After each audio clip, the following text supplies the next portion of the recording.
अब मान्छेले बिगर भन्दैमा बेटर भन्ने चाहिँ खासै होइन होइन। अब त्यो पहिल्यैदेखि आएको चाहिँ एउटा मार्केटिङ टर्म हो। जस्तै अब हलिउडतिर एक्ट्रेसहरूले चाहिँ द बिगर द बेटर भन्ने कुरामा चाहिँ अब उनीहरूले त्यो अनुसारको डायमन्ड लगाउने भएर हो।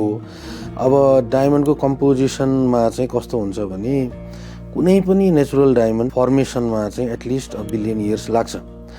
अब त्यो चाहिँ हाम्रो पृथ्वीको सतहबाट हामी चाहिँ केही नभए पनि 50 किलोमिटर तल जानु पर्यो।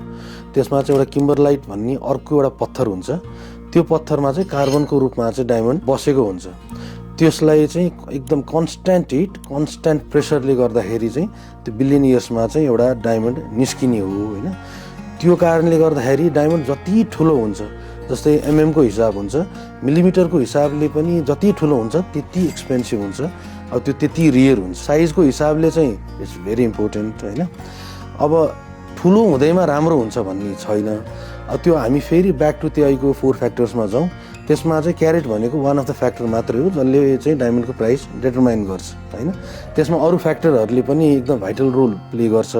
अब क्यारेटमा चाहिँ हामीले जस्तै वेटमा मात्रै गऱ्यौँ, त्यही अनुसारको त्यसको कलर हुनु पर्यो, त्यही अनुसारको त्यसको क्ल्यारिटी हुनु पर्यो होइन। सेपको कुरा, सिमेट्रीको कुरा, पलिसको कुरा, हरेक कुरा त्यही अनुसार हुनु पर्यो।